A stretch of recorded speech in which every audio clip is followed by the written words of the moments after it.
What's up, gamers? Patch 5.0 patch notes are coming up, changing the game forever because that's what the patches does, they change the game.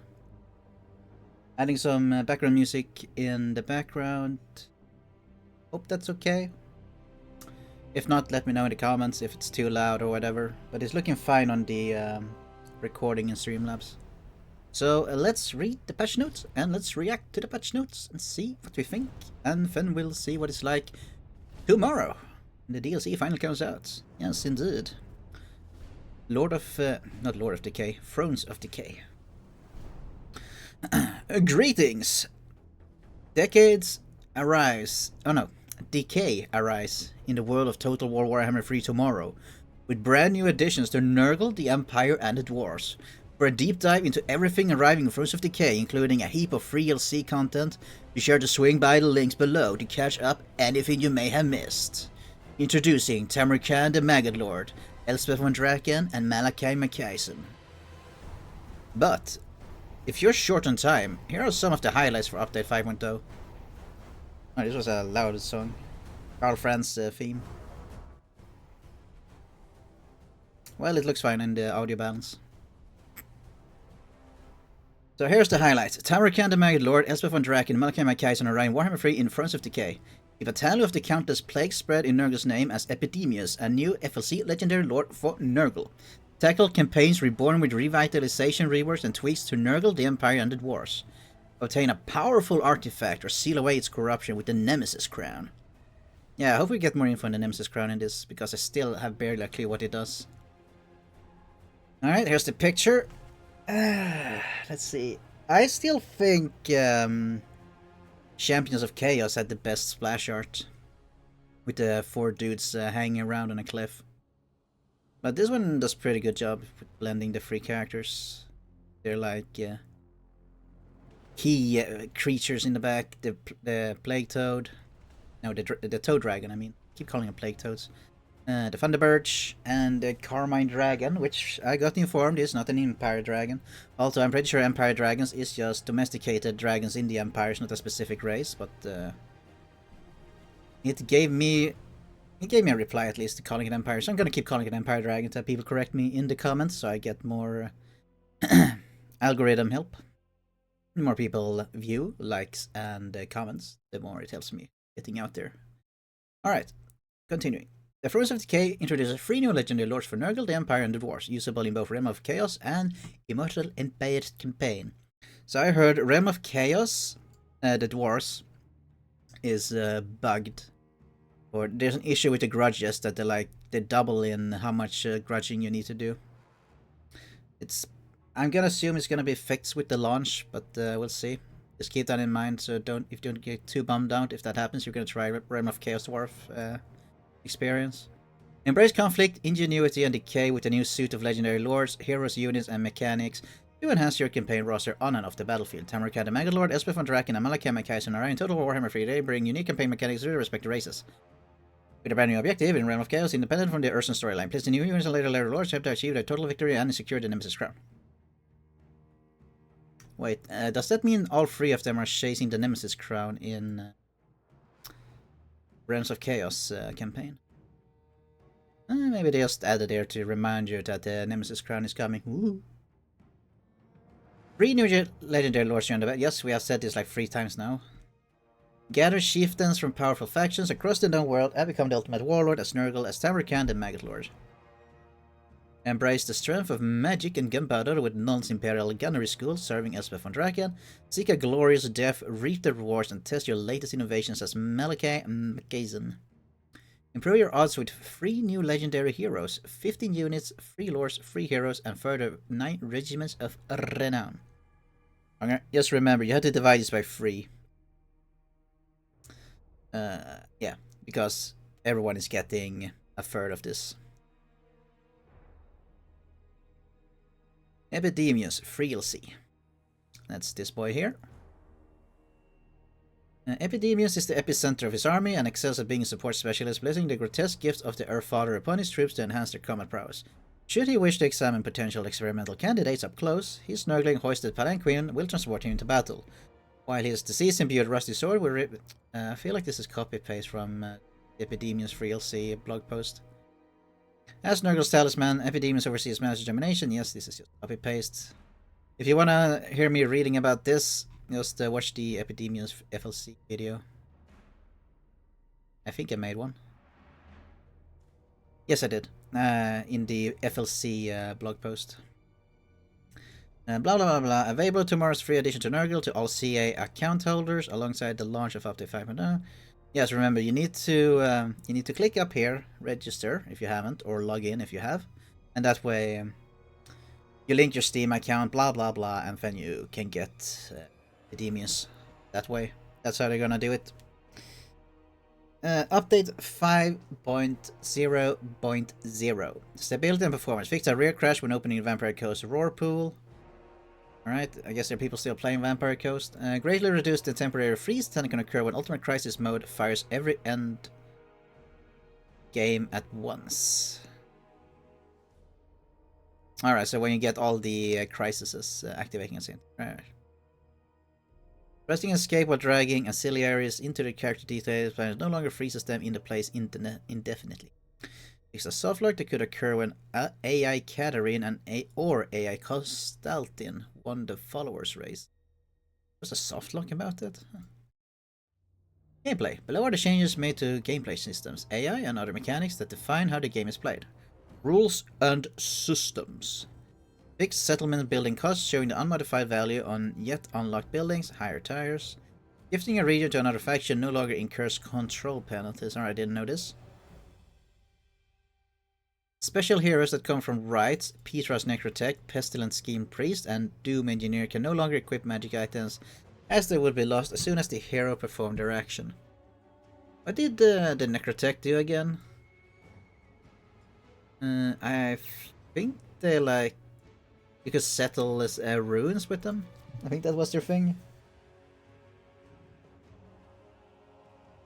Fixed an issue where recruiting units from a Horde army was not possible when the Horde army was within a settlement. Fixed action points not updating correctly when re-recruiting a lord after convalescing. Units with the always flying attribute can no longer melee attack buildings, gate walls, constructible defenses. Units with always flying attribute can no longer melee attack buildings. Wait, what? Oh, with always flying. Alright. And what units would those be? The Quattle, I think? The balloons, Cafe's balloons. Assume the Thunderbarge when it comes. Not that I think those things have melee attacks, well. The UI now informs players why recruitment is unavailable when it's because they cannot change stance. Added a tooltip to character trait, choices in dilemmas. Alright, that's good. This is a good one. Thank you for that. Changing the battle difficulty when on the pre-battle screen now correctly updates the auto-resolve result. Fixed effect range in ability tooltips not showing correctly in campaign when it's been modified by effects. Ability tooltips not showing correctly in campaign when modified by effects. Do they mean like in the campaign map or like when you're playing campaign instead of custom battle or whatever? Or whatever. It's good that they're fixing that. Fixed an issue that was stopping abilities from correctly decreasing reload speed. Alright, good job. AI rules and logic addresses issues of AI units indecisively when attempting to enter settlement. AI units move indecisively when settlement. I can't recall experiencing that. Like I just played a Bretonia playthrough. I didn't play many siege battles because siege battles lol. But the few I did play, the AI didn't have problem just rushing through the gates and towards the final objective control point. Exploit fixes. It fixed a UI exploit that allowed banners to be assigned to units that shouldn't be able to equip them. Alright, whatever, don't care. I mean, it's good on them fixing that, I guess. Lore of Life visual and audio queue overhaul. Of the spells in the Lore of Life have had a visual and audio queue overhaul. Here a new visual effect of regrowth. Alright, let's take a look. Alright, very swirly.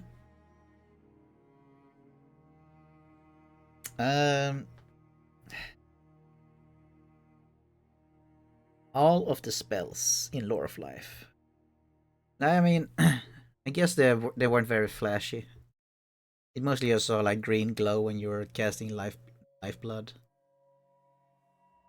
I think that's called the generic heal. And the way Nurgle generates points for army abilities has been changed, as we felt it was a bit unengaging. Yes, we know this. When they do contact damage stuff, and not just taking damage, and when they debuff the enemy. Contact phase effect yields the least amount of points. Passive abilities use a moderate amount of points.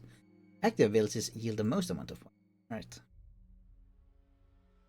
The incentives Nurgle players incentivize Nurgle players to spread as much disease throughout the battle as possible to gain access to the Curse of the Slug, Fecundity, and Rot Glorious. Plague Lord's Blessing points are generated on a number of enemies debilitated by sources such as spells, abilities, and contact effects, such as poison. And remember, almost a shit ton of Nurgle units have poison, so it's very easy to get that. Homing Projectile Refinement. You can call it Homing 2.1 if you want. Oh, this can be a good one. Also, this patch is massive, so we're gonna be here for a while. We return to the table to take one more crack at one of the big gaps left in our update, homing implementation from 4.1.0. While we're generally happy with how the change worked against single entities, we felt like it was more work to be done. Previously, when assigning a homing behavior to a projectile, it would be past target entity, and all homing projectiles fired by the same entity or unit would be given the same target, leading to excessive overkill and poor performance versus multi-entity units, even when firing many projectiles. Under the new system, we randomly assign each individual projectile at a target, roughly evenly spreading the homing targets out across all entities in the target unit. To help demonstrate, Hawk easy beams. Alright, for those who don't get this, when you play as the Wood Elf Sisters, they get they give Hawk Riders a special ability, which is like yeah, this. Okay. I guess it's more spread out. Well, this is good. This is a good thing. It definitely makes magic missiles more convenient to cast, I guess. This was pretty bad when they all went on a single dude, and then you just, yeah, like they said here, they overkill one dude, and then all the other ones in the unit is not taking any damage from it. You lose out on a lot of potential damage, even if you delete a single entity in that unit. We'll be keeping a close eye on the various multi-projectile magic missiles in the game in the coming patches to gauge the impact of this and possibly make some more number adjustments. The first thing that comes to mind is not Gorok, Krokgar. His Hand of God magic missile, which can absolutely delete the lords and heroes or characters. But if it should also be affected by this.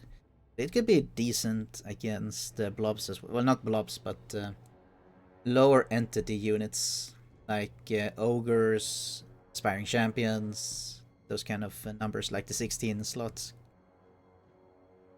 While investigating unit pursuit behavior at the start of the Thrones of Decay, that's when a Unit A is chasing Unit B off the battlefield after Unit B has routed. We interrogated a limitation where only 35% of the chasing unit was allowed to initiate an attack. We have now removed this limitation. It should make pursuing units more responsive. Oh my god, that was a thing? It will also enable units to keep the pressure applied to a target once it has broken. Alright, let's see this. We interrogated a limitation where only 35% of the chasing unit, the one that is attacking, the unit running away, was allowed to initiate an attack. I did not know this. Oh my god, that is so shit. Why would they bother with that? Just let anyone who can attack the running away unit do it. That's the whole point, isn't it? Or am I misunderstanding this? Explain to me in the comments. New unit attributes, Slayer. New for Thrones of Decay and applies to all Slayer type units. The Slayer attribute makes the unit count as a Slayer for ability targeting and also makes the unit immune to reductions in weapon strength. Huh. And that's cool. That's a cool trait. Immune to weapon strength reduction. I don't think it's gonna have big impact, but in the few cases where it would matter, it's pretty nice. Directional shield. Units with directional shield attribute have a 360-degree missile block, but the unit's base missile block is multiplied as follows. 1.0 times from the front, 1.5 from the sides, 0.1 and 0.5. Alright, so full block chance from the front, half block chance from the sides, and 1/10 block to the rear. The steam tank has this attribute, which means that it's important to keep it facing towards any incoming missiles. Ballistic plating. If the unit has missile block chance, it may now apply to all types of projectiles, apart from magic missiles or spell-based bombardments. Okay. Yeah, this is a trait, ballistic plating. Invulnerable. Units with invulnerable trait don't take damage from any sources. Cannot die. Units with cannot die attribute can take damage, but entities cannot be killed. This isn't new. We already have had this kind of effect. Same with invulnerable, but I guess these are like attributes to make it easier to implement. The eagle-eyed among you may notice some of these aren't entirely new functionally, but we've broken the cannot die and vulnerable behaviors into attributes, giving us better control over how we apply it. Yeah, that's what I just said. So yeah, that's the reason. Battle UI updates. Regeneration rate and healing power tooltip. Ooh. We now expanded the health bar tooltip to see how it displays the following info. Health regeneration rate, healing cap when applied, healing power, barrier regeneration rate, barrier cap when applied, barrier recharge delay. We also updated the health bar to display the amount of barrier points without hovering the tooltip. Alright, so this is the barrier stuff. And here we see the regen. Oh, it actually explains in HP per second. That's nice. Healing power is 100%. Because healing power can be reduced, and maybe it can get boosted. Regen rate 4%, so 20 barrier points per second. And there's the recharge delay timer. This is nice. Good on them for doing this. I'm glad they hired a UI designer. Help them out. Healing power will automatically adjust as it's raised and lowered by effects. There are still a couple of bugs to iron out with the system in order to get it to work correctly with intensity-based abilities and numbers with 2 decimal places, but we hope to address these in a patch. Alright, I don't mind that it's not flawless out of the gate. I'm just happy they got this and they're being open that their aware is not perfect yet, but they will work on it. I think that's very nice of them. Lazy health bars. Health bars now have a lazy effect, where you are temporarily able to visualize how much damage a unit has taken recently. It's tricky to make it on the GIF below, where we used our debug cannon to throw a ton of rocks onto these poor unsuspecting marauders. But as their health goes down, you can see a portion of the bar becomes red for a moment before ticking down slowly. Oh, it's that shit. No, I don't like that. Please let it be an option we can turn on and off. Yeah. Like, this red stuff here does nothing. Yeah, that's so pointless. Separation of passive abilities, unit attributes, and resistance. In the unit info panel, we separated passive abilities, unit attributes, and resistance in their respective categories. Alright, nice. I like readabilities. This is definitely readability. Spellmaster is also listed on any units which can cast true spells. Bound spells do not count. I will adjust as Spellmaster is increased or reduced. Domination mode changes. I don't play PvP, but let's see what they're doing. Following community feedback, we have removed the unlock timer and capture points to allow them to be contested as soon as the match begins. Ticket limit is now configurable in custom lobbies. Removed maps. The following maps have been removed from Quick Match Pool following community. Silver Spire, Eye in the North, Galleon's Cove, Grove of Slaughter, Crossing the Sea of Claws. Alright, I guess these maps are like something you can easily cheese. Maybe there's a lot of forest you can just AFK your units in. And force your enemy to you or something like that. Races and balance. Fixed an issue where the Black Pit only had access to minor settlement buildings. Alright, so this isn't PvP anymore. Now it's just stuff. The Black Pit. I don't know where that is actually. Like I recognize the word, but I think I might confuse it with the Black Crag, which is Grimgore's starting location. Okay, so only had access to minor settlement building. Technology research time now updates for a hero uses. Technology research time now updates after a hero uses steel technology that turn. Ah, good. I like that. Completed destroy faction. Completed destroy faction mission objectives no longer lose their progression ticks when loading a save. I didn't know that was a thing, but good thing they fixed that. Boris Todbringer and Red Duke can now be recruited after Confederation by only owning Warhammer 1, no longer requiring the Beastmen and Wood of Steel C respectively. Do I smell a future DLC? Involving perhaps Boris and the Red Duke? Maybe. Because I remember this was a big concern, the Beastmen and Wood of Steel DLC. I mean Beastmen and yeah, the two DLCs, because that's where these characters came from for those who weren't around. Warhammer 1. Yeah, that could actually imply, because they did mention in one post that there's another Empire DLC in the future. And that could easily be Boris Todbringer, because what we're basically missing now is like mid-and-land units, which is mostly cavalry stuff and some. Yeah, it's mostly cavalry stuff and like their wolf knights and whatever. Okay, interesting. I like that. I'm sure there's some people that will make some videos about this.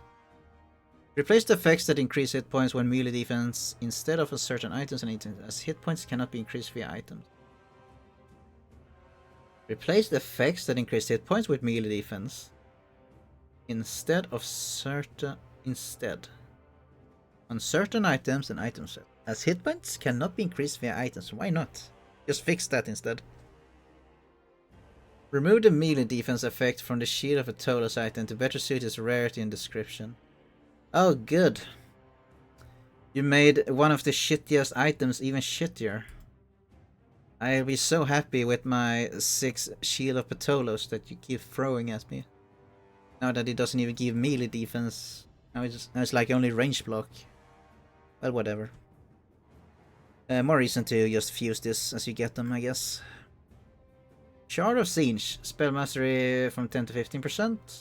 Alright, good. More spell mastery Siege get, the more they can live their power fantasy of being a spell-based faction.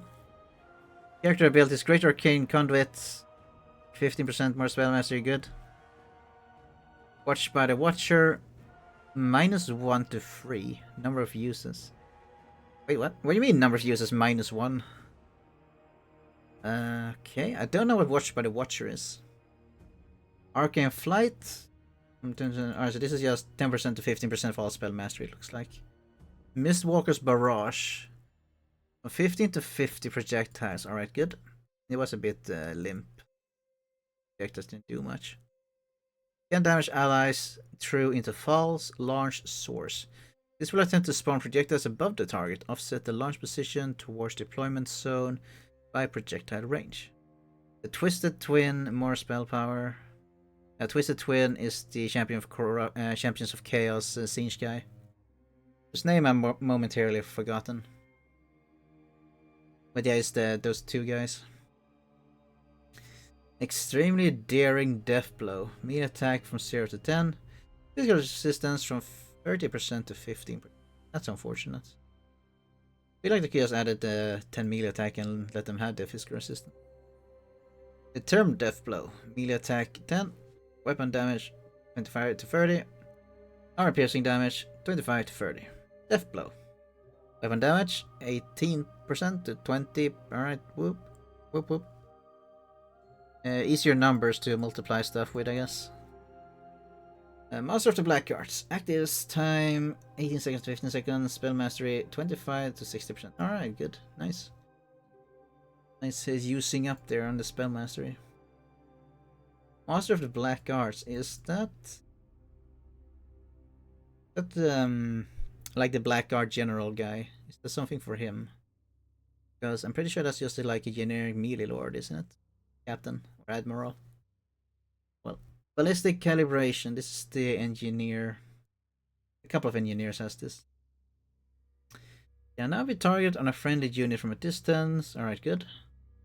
Active time 10 seconds less. Effect range 55 meters to 4 meters. Target intercept range from 0 to 55. Intercept range.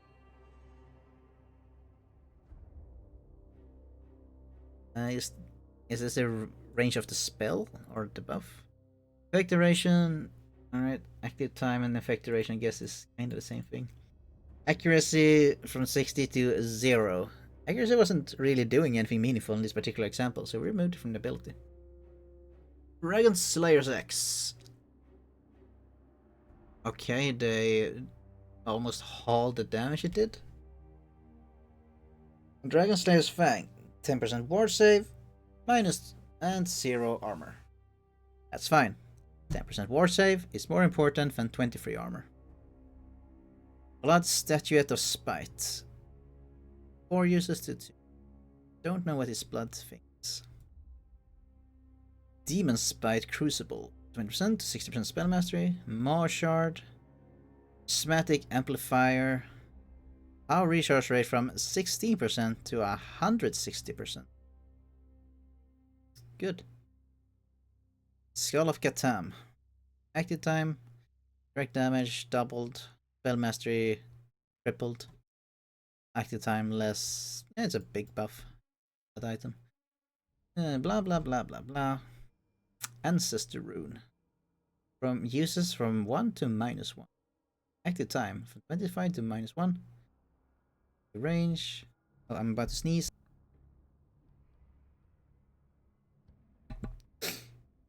Alright. Rune of Courage.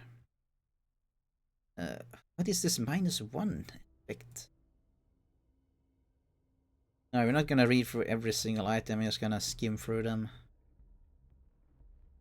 Blue Fire of Singe upgraded. Stopped by large, stopped by medium. Penetration. Alright, so you got penetration nerf.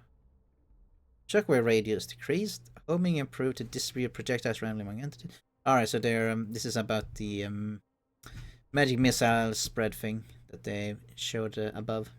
The dwellers below and the dwellers below upgraded. The damage profile of dwellers below has changed to each individual branch, emerging from the ground on its own zone of damage. Previously, dwellers was one large single zone of damage, which meant that the branches emerging from the ground did not impart physical force on nearby units. Now every branch should knock units around appropriately, as well as dealing a load of damage. Now let us know how you get on with it, where we need to make adjustments in the future. Cataclysm spells. About that. They're still gonna be strong.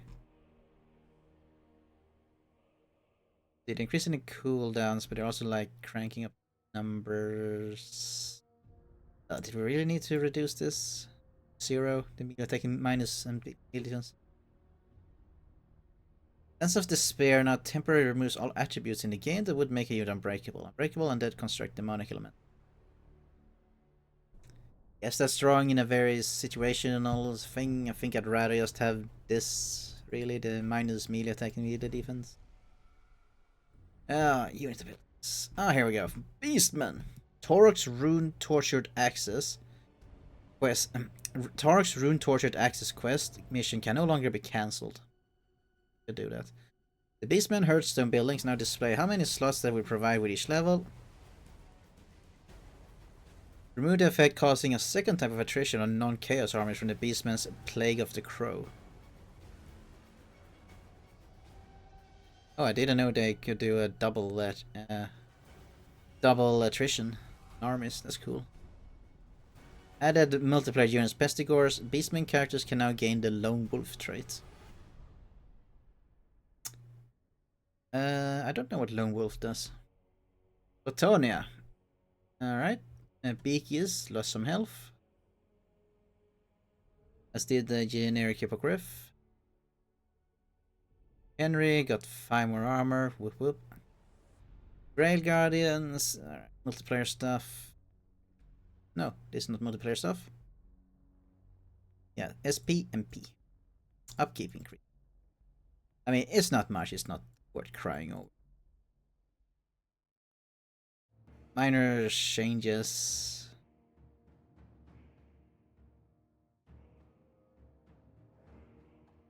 Skills. Added a Barded Warhorse to Lou and Leon Crow, which is starts with automatically unlocked. Okay. General updates. The Blackheart Aristocracy building chain now displays correctly in the Advanced Military Building category. The Blackheart building now displays the scope of the upkeep reducing effects just to units that are in the Black army. Blade of the Blood Queen, that's the Harganef Executioner regiment for now have immune to psychology like regular Harganef unit. Blade of the Blood Queen also... Wait. What was the meaning of saying this twice, basically? Dwarves has gotten a pretty hefty amount of changes this time around. The highlights being the introduction of the Slayer attribute across all Slayer units. Rebalanced Trollhammer torpedoes, rebalanced gyrocopter and bombers, as well as rebalanced flame cannon that is now more accurate to its tabletop incarnation. Campaign. The spawn rate of Archivist followers for dwarves and the student follower no longer drops when lords level up, as they can only be equipped by heroes. Recycling items for Oath Gold now correctly updates the state of other items in the Forge panel.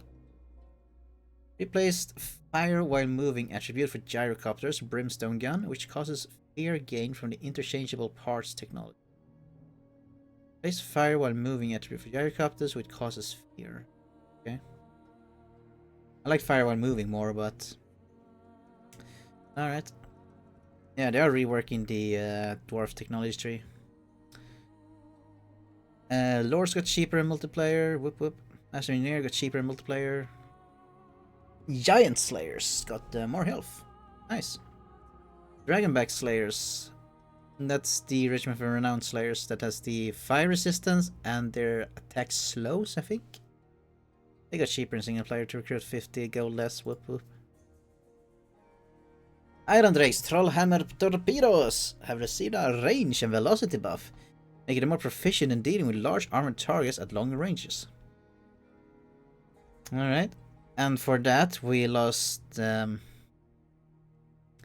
see, what's 8 out of 20? 40%?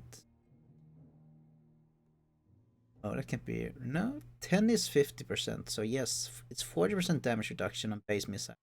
But that's not the important part. This is the important part, the armor piercing value. And this is a bit harder number to quickly get the percentages off from. Alright, so pretty big damage reductions in exchange for flaming attacks. I guess helps against regeneration monsters, like trolls. It is a troll hammer torpedo after all. Effective range almost doubled. We can say it's doubled. It's 10 range difference.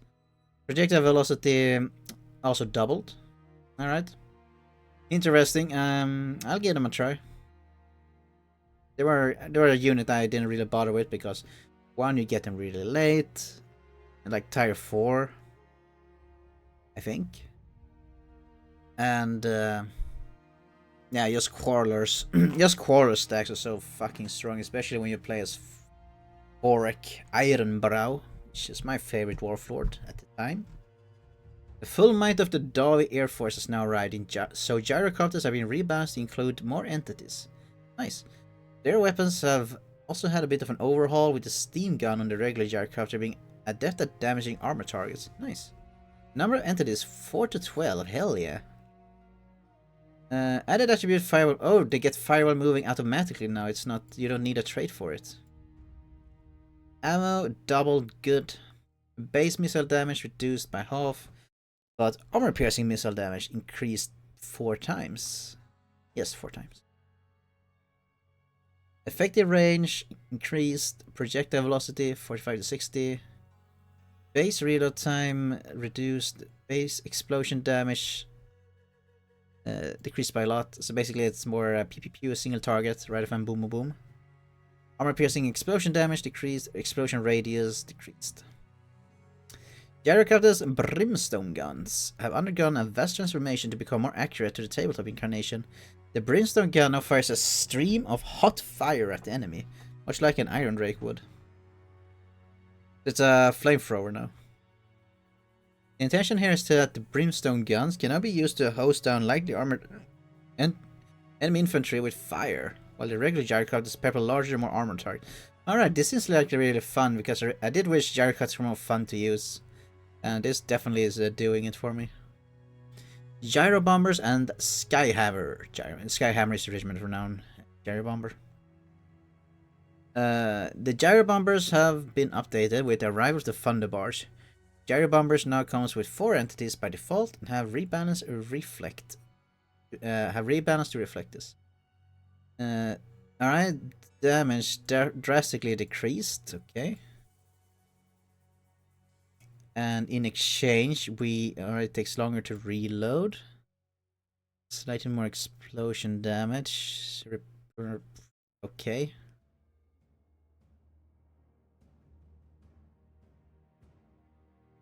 Well, I guess you get 4 entities now, so. Yeah, but the gun wasn't that strong to begin with. Don't know if I'll bother with gyro bombers. Well, you mostly bring them for the bombing, I guess. And now we have 4 of them, so that would be a lot of explosions. I guess the gun is more like a support thing, rather than their main reason to bring them. I don't know. I feel like with how used up the gyrocopters got. Yeah, not a fan of this. Having 4 of them bombing might be worth the nerfed gun. Flame cannons. We made some changes to that flame cannon to make it more accurate to the tabletop rules from the 8th edition Dwarf Army book. This unit felt like I didn't capture the fantasy as well as it could have, so we have updated to better match its core identity. The individual shots of the flame cannon deals less damage per shot than it used to, but the number of shots that it fires equates to more damage overall in its previous incarnation. So 6 shots instead of 1. Base missile damage from 260 to 45. Armor piercing from 140 to 25. Effective range increase from 280 to 200. Base explosion, armor piercing, explosion damage from... Alright, let's count here. So missile damage goes from 140 to 150. Base missile damage, let's see, that's 90 times 3, so 270. It's a very marginal increase if every single shot in the volley hits the same target. I guess it's not as good against single entities anymore, but it's better against large entity units like infantry and other artillery units, maybe? Whatever, we have the regular cannons to deal with single entities. We don't need... Yeah, it's fine that they changed this. Make it stand out from the regular cannon. Wolfheart's hunter, Jory Grimm, has had his skill tree updated. Beligar's Age of Reconquest skill. Construction reduced from -8 to 30%. Construction cost for all settlement buildings. Is it more expensive?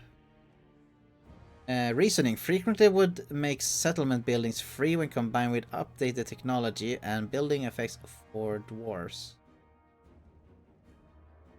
No, wait, do they mean -30% rather than from 50% to -50% to 30%? That's probably what I meant. I think it's supposed to say -30%. Rebalanced Oath of Forging and Master of the Force skill effects to be in line with updated Oath code generation. Grand Cafe. The Grandmaster hero now correctly has plus 25% harmony amplification. Jade Warriors get less armor. Why? Okay. Jade Warriors are slightly worse, I guess. Whatever. Don't see the point of that, but I guess they did it out of spite. Greenskins fixed an issue where Skarsnik and Wursa could end up with multiple primary building chains and special settlements. Okay. Squigs getting nerfed as per tradition in multiplayer. I still remember the glory days of Squigs Gone Wild when it gave them unbreakable while you were in melee. But like it was still, you could still route them if you shot at them a lot because they had shitty leadership. But as long as they couldn't get in melee, you could route them, and if they got in melee, they were unbreakable and had a good time. It's been many moons since that was a thing, and I still miss it. Stone Trolls, more mass. I barely understand this fucking mass shit where I don't know what's considered a lot anymore. It seems like you need a Gorillion mass to actually have like some kind of impact. Feral Wyverns are now available for greenskins to use in multiplayer. Nice. Give them some more flying options. Otherwise you just had your Lord basically because they don't have any flying units. Let's see. Skills. Some effects in Asshats the Slaughterer's skills to make it clear that he did not apply to Black Orc units. Only Orc Boys, Biggins, and Savage Orcs. Alright. High Elves. Elfarion got more health by being on his special Griffin. Griffin's health buff. Yep, that's about it. The higher skill Valor of Ages now gives weapon strength when fighting against Chaos Dwarves. Alright. Basically they updated it with the new faction. Khorne. More morale for Bloodthirsters, alright. Morale on demons is important. Chaos Lord of Khorne. Cheaper. Most things got cheaper. Chaos Lord of Khorne on Juggernaut got a bit of stat boost. Small one. Price reductions. That's boost. Alright, seems like the Khorne got a big multiplayer tweak. A lot of morale change. Getting morale buffs all around. Flash Hounds of Khorne can no longer brace. I didn't know they did brace to start with. Alright, Kislev. Kislevite Warriors. Alright. Kislev Warriors, this is the halberd unit that came with the DLC. Less melee defense, less armor piercing value. Alright. Armored Cossars, armor piercing weapon damage from 7 to 5. Okay. Why? Were they really that strong? Fucking guns they had to shoot maybe like twice. Plus they got to shoot for free. The Mordheim Beowulfs. Made 25 gold more expensive multiplayer. Rip. Lizardman. The Conquata settlement has been changed to jungle climate. Removed Occupy from the Conquata settlement building names when playing as Lizardman. Alright. Mr. Mundi. Additional hit points. No, you're saying he lost 200 hit points. Maybe they got in the wrong order. Lord Croak, 400 less health. Alright, apparently all the Slan mages are getting nerfed. Okay. Price increases. Upkeep. Right, cool. Apparently Lizardmen too strong in multiplayer or something, I guess. The spacing on all Dread Saurians has been fixed so they can be placed closer to other units and drag out formation. Speaking of Dread Saurians, why are we limited to two? Two ferals and two non-feral Dread Saurians? While a Thunderbarge is not uncapped. How is this fair? While a Thunderbarge is like way stronger as a unit as well than what the Dread Saurians ever could be. Norska. The Norscan Giant War Mammoth units have their places switched in the building tree and the Norscan Giant is now correctly labeled as the Tier 4 unit rather than Tier 3.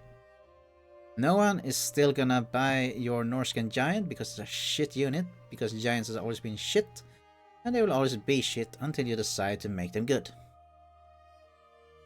Give them a Mortis engine called Trample or something. Like anything. People are still gonna just go for War Mammoths because that's a unique thing to Norska. And two, they're just way better at everything than what a giant. Recruitment cost increased. Base weapon damage +1. But no wait. One more base weapon damage, one less armor piercing damage. What, were they just upset with the numbers? They just wanted nice rounded numbers. Whatever, no difference. Fix the Norscan character Burple Smirk Spew Pit skill Lightning Strike, not correctly unlocking. Skill had been spent in previous group. This is one of the, let's see if I can remember correctly. The Crow reward? I think the Crow was Nurgle. When you gain favor with the different gods that you build up here in like the top center. I think Crow was Nurgle, and that's a character you get for working up your favor with Nurgle. Speaking of Nurgle, fixed issues where some plague cultists can lose their plague when loading. Alright, didn't know that. Increased plague attrition damage, good. Nurgle plagues can now create an armies at sea. Nurgle plagues can now be created. Oh, can be created on armies at sea. At first I was reading this that Nurgle plagues made armies at sea. What? Cyclical buildings now give payloads on entry instead of completion. What does that mean? Give payloads on entry instead of completion. Does that mean you get at the start of the turn rather than at the end of the turn? Whatever. Fix plagues not spreading correctly from military forces. All characters mounting a Nurgling palanquin except Kugath can hide in the forest. Alright, cool. Plague Bearers of Nurgle. Morale boost for all the demons, I guess. Yes. Yep. Just like Khorne. Beast of Nurgle got some buffs. Nice. And is immune to flanking. Alright, cool. Good. And more morale buffs. Skaven. Fix shadowy dealings buttons on the settlement panel, not opening the shadowy dealings panel.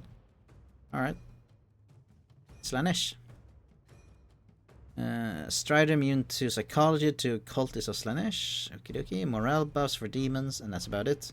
The Empire. Empire Jade and Grey Wizard. Empire Jade? Oh, alright. Now I get it. Empire, Jade, and Grey Wizard are now granted by default if Warhammer 1 is owned. This is to remove the need to download the free DLC in Balthasar Guild's campaign. Added a missing region group from Electric Count script, which resulted in not getting dilemmas to return regions to Ostland. Updated Empire Politics script to no longer have local variables, making it more mod friendly. Nice. Fixed issues where Electric Count's invasion armies would have an upkeep and generate battle rewards that would often pay for their purchase cost. Campaign. Made it so you can no longer dismiss Electric Count invasion battles when opting to help them. Okay. Updated Beast Slayer quest battle for Karl Franz to spawn new waves as previous waves get slow, rather than offset timers. I don't remember the Beast Slayer quest battle, gonna be honest.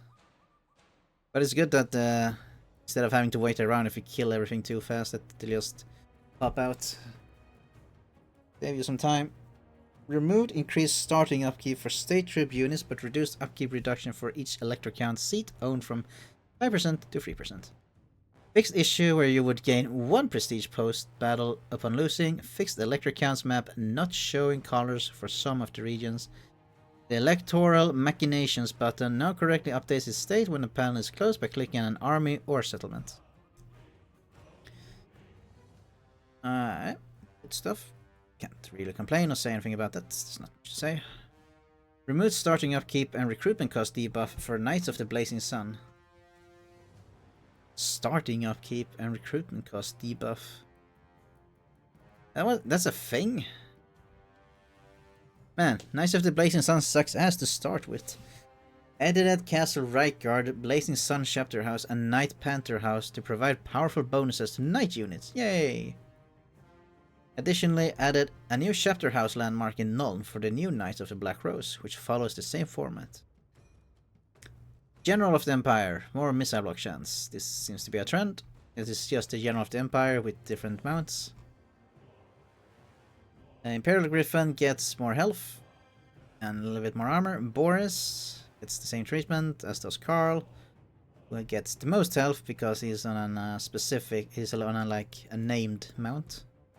Or a named Griffin. Witch Hunter added 2 new abilities, Tools of Judgment and Grim Resolve. Alright, cool. Thank you for not telling us what they do, so we can talk about them. Caribou Greatswords made cheaper, apparently. These are Greatsword. This is state troops for Reichland, I believe.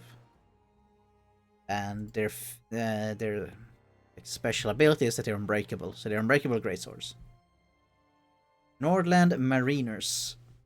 Stat buff. Stat buff.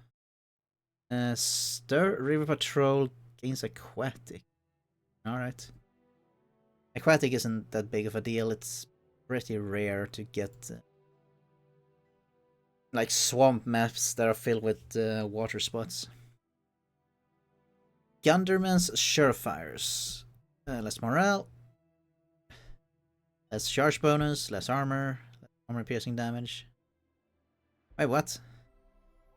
Handgunners. 7 armor piercing weapon damage. Handgunners. I feel like I'm missing something here. Handgunners is the rifle unit, right? I swear they had a shitload of armor piercing value. Alright. Nice of more. 10 more armor. A lot more block. Good. Noble Sons Pistoliers. Extra reload passive. Alright. Not gonna tell us what it is. Outriders. Ammo of primary missile weapon increased 6 times basically. Damage drastically decreased. But they shoot 6 shots. Alright. So basically the same amount of ammo, but they shoot 6 bullets now instead of 1, so they can be more pew pew pew pew. Which I guess fits the gun they're wielding. It's like a repeater. It has 6 barrels. Spins around. Shoot bullets. That's why it has increased reload time. I mean, the amount of shots compensates, I guess. They're like 6 times 6. 36. So yeah, you get more armor. You get more DPS, basically. I don't know calibration area. I think that's like... The more calibration area, the more spread there is. So less calibration area, the more precise the weapon is. Outriders, grenade launchers. Price increase, alright. Bordermen, Outriders, grenade launchers. More entities, more damage. Just big old buff. war wagons, all variants. A crew on the regular war wagons now visually used Empire handguns to match their firing animation. Alright. Steam Tank. The Steam Tank has a brand new model. Yes, and it's so nice that it has new textures that are not 24p. And the animations has been tidied up a bit. The original model was very old, being one of the very first units we created for Total Warhammer back in 2016. We never quite found the time and resources to revisit it and bring it up to the standards we have since we moved on to 2024, but found this DLC offered the perfect opportunity to give these centerpiece units a lick of polish they deserve. Shout out to Chris for making this happen. Alright, thank you, Chris. Steam Tank has also undergone a bit of a design overhaul. The Steam Tank now has a wider turning arc to make it feel a bit more of a beast of a vehicle when moving around the battlefield. In melee, the tank will no longer use its ram attack against enemies, instead opting to blast hot jets of steam. The steam tanks that we'll be having. Steam tanks.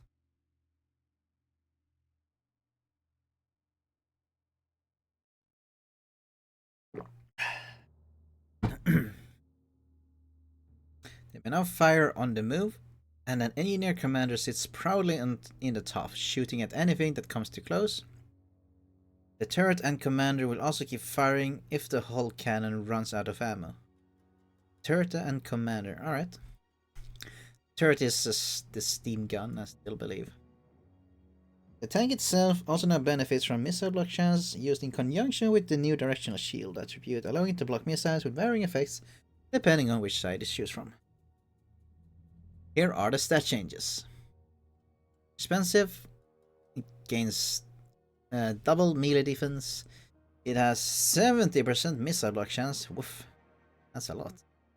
But this is with the directional shield. So on the sides it has 35%, and in the back it has 7% missile block chance. Removed perfect vigor, right? Bonuses. This kind of pointless changing this, but I'm sure there was a reason for it. Let's see, more damage, minimum range. Oh no. Well, 5 isn't that much. It's fine. Alright, very good. Very hyped for the Steam Tank change. Looking forward to trying it out. The Emperor's Wrath also benefits from all of the changes listed on the regular Steam Tank above. Skills. Adjusted Strength of Hardship and Taste of Battle Empire Redline skills to have more focused effects on scopes. Strength of Hardship is now a defensive skill for melee infantry.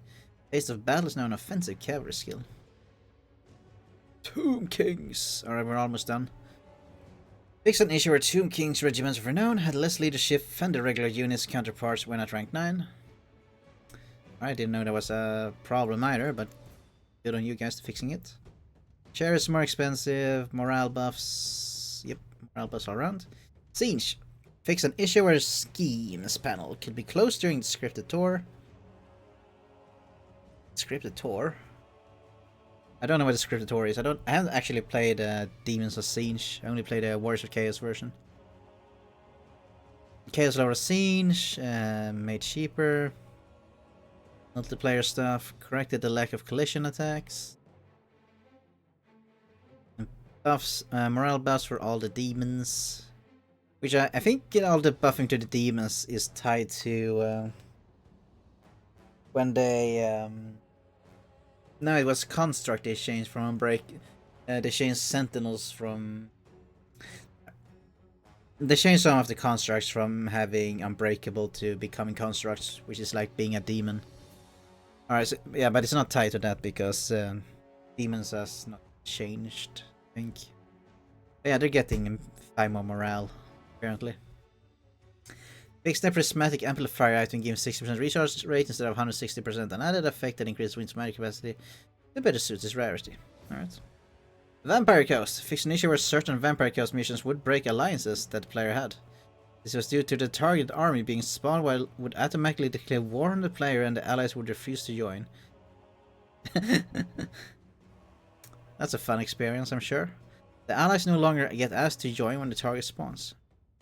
Vampire counts. Manfred's long victory condition has been updated to no longer target faraway Empire regions. And Fred's long victory conditions far away. Are they talking about Marcus? Because Marcus Wolfhart is over in Lustria. Alright, Wars of Chaos. The Boon of Chaos Unbreakable now increases the barrier stat rather than melee defense for the Chaos Lord and Exalted Hero Siege. And the multiplayer units Bile Trolls or Rot Knights. Oh, Wars of Chaos got those units as well, cool. Blah blah blah. Made units expensive, made units cheaper. 5 more morale for Sarforel, the Everwatcher, who's a demon. Oh, Wood Elves. Orion. Oh, he got 360 firing arc. Nice. I mean, he should have had that from the start because he's Orion. Wood Elf Technology Kadai now correctly increases all forest elves. The Wood Elf weapon, the Bow of Lauren, can now be equipped by Glade Captains and the Sister of Twilight. Campaign. Below the campaign changes made to Overworld campaign and the word mechanics. The Realm of Chaos. Fixed an issue in the Realm of Chaos campaign where when starting a new game, the default corruption was being set before the custom starting position were set. Leading to cases like Boris starting with Chaos corruption in his province. Fixed issues where Citadel of Lead in the Rock campaign was building minor settlements buildings rather than major. Added missing gold resource building to the Mount Gunbad in Realms of Chaos. Battles. Below are battle-specific changes made throughout the game. Uber's Ragnar correctly loads an Empire battle map instead of a snow mountain. Escalation issue on Beastman Hearthstone map. I don't know what this escalation issue was on the Beastman Hearthstone map. Probably because I haven't fought that Hearthstone map in a long time, because it's just hard to actually experience them. At least with the factions I played. Minor settlement battles, Laurel and Forest Widows improved dressing in impassable area around barricade. Siege battles, fixed pathing around bridges in major scheme of settlement battles. Alright, good. I know the problem about this, I have experienced it myself. Hellpit, remove terrain lump underneath wall. Alright. Adjusted collision to stop units rising into the air on Sufbar siege battle. I think I've experienced this actually. Multiplayer. When players are unable to ready up for custom battle, the tooltip now shows which players are the issue. Good. Let people know who one is being a jerk. Below are changes to the system and support and enhanced gameplay of Total War Warhammer 3. Graphics. Fix broken centigrade animations. Fix. Remove duplicate asset to cancel flickering effects. God, I hope so. Did they fix the desert, the weird black aura you're getting in the desert? Did it do that? Control F desert. Insertion. Alright, well, I'm not reading through what they fixed. Well, what they allegedly fixed. Just because CA said they did a thing doesn't necessarily mean the thing they did actually works in the patch that came out. Even if they claim so. Yeah, I guess that's it. And what an exciting times ahead of us. So yeah, I'll be streaming this starting Wednesday at 6 PM Central European Time, or GMT +1, depending what time zone system you're using. We'll be playing this. I'll be starting as Malachi, then I eventually get to these two. We're gonna have a good old time, and I hope to see you there on my Twitch, which is in the description. And we just play them until we finish them. Then we'll see what we'll play next. But with that, I want to thank you all for watching, and until next time, bye bye.